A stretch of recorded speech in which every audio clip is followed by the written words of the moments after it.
The wheels of justice often turn slowly, but sometimes a confession can shatter the silence of decades. This is the story of Michael Shane Townson, a man already imprisoned for the brutal murder of Sherry Carmanto in 2007. In a stunning turn of events, Townson recently confessed to a chilling crime committed over 3 decades ago, the murder of Linda Lois Little in 1991. This confession, echoing from the depths of a Florida prison cell, has finally brought a semblance of closure to a family haunted by the unsolved disappearance of their loved one. Townson's plea of no contest to the charge of first-degree murder in Linda Little's case only solidifies his chilling legacy as a cold-blooded killer. His admission of guilt paints a grim picture of a man driven by a deep-seated rage against women, a rage that would ultimately claim the lives of multiple innocent victims. Townson's case serves as a stark reminder that some wounds, even those inflicted decades ago, never truly heal. But amidst the darkness, there is a flicker of light, the tireless efforts of law enforcement, the unwavering pursuit of justice, and the enduring hope that even the coldest of cases can be solved, offering a measure of solace to those left behind to grieve. October 11, 1991. A Friday night buzzing with life in Daytona Beach, Florida. At the 701 Club nestled inside the aged Texan Hotel, Linda Lois Little was enjoying a night out. Among the clinking glasses and the murmur of conversations, she crossed paths with Michael Shane Townson, a man whose darkness she could not have fathomed. They left the bar together, the night promising casual conversation, maybe a late-night drive. What Linda didn't know was that this encounter would be her last. Townson, in his own chilling confession, revealed that an argument erupted between them as they drove away in his car. Fueled by a rage he would later attribute to a childhood marred by abuse, he backhanded Linda and then choked the life out of her.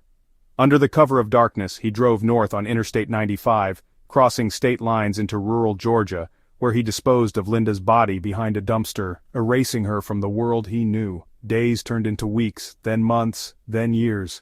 Linda Lois Little vanished without a trace, her disappearance a haunting mystery that cast a long shadow over her family and friends. The police investigated, but leads ran cold and hope dwindled with each passing season. For over 3 decades, the case of Linda Lois Little remained an open wound. The lack of evidence and the passage of time had transformed it into a daunting cold case, seemingly lost to the annals of unsolved mysteries. But in the shadowy world of prisons, where secrets whisper through cell bars, a glimmer of hope emerged. In early 2020, Michael Shane Townson, already serving a life sentence for the 2007 murder of Sherry Carmanto, made a startling confession. Seeking redemption, or perhaps driven by a need to unburden his soul, he admitted to killing Linda Lois Little. His words, a chilling echo from a dark past, breathed new life into a case long considered unsolvable. Townson provided details that only the perpetrator could have known, confirming his claims and painting a horrifying picture of Linda's final moments. His confession was the missing piece of the puzzle, the breakthrough investigators had been waiting for.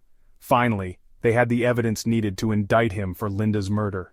The twisted motives of a killer.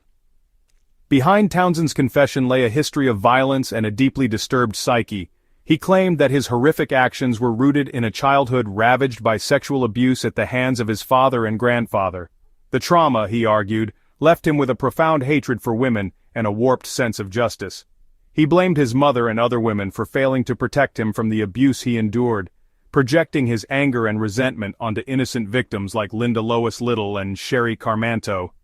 His crimes, as he confessed, were not isolated incidents but rather the culmination of years of simmering rage and a twisted desire for retribution. Townson's confession extended beyond the murders of Linda and Sherry. He admitted to killing 2 other women in Memphis, Tennessee, providing chilling details that corroborated his claims. His confessions painted a horrifying portrait of a serial killer driven by a toxic combination of anger, misogyny, and a need for control. Justice delayed, but not denied. On a somber Tuesday morning in 2024, Michael Shane Townson stood before Circuit Court Judge Dawn D. Nichols. His demeanor, once defiant and remorseless, now held a flicker of resignation. He had already pleaded no contest to the first-degree murder of Linda Lois Little, accepting responsibility for a crime that had haunted her family for over 3 decades. Judge Nichols, her voice steady and resolute, sentenced Townson to life in prison with the possibility of parole after 25 years. This sentence, while offering a glimmer of hope for eventual release, effectively ensured that Townson would spend the rest of his natural life behind bars. His punishment, a testament to the severity of his crimes, brought a sense of closure to a case that had long eluded justice. For Linda's family, the sentencing marked the end of a long and painful journey. While nothing could bring back their beloved Linda, the knowledge that her killer had been held accountable offered a measure of solace. Townsend's conviction, a victory for justice delayed but not denied, served as a powerful reminder that even the darkest secrets have a way of coming to light.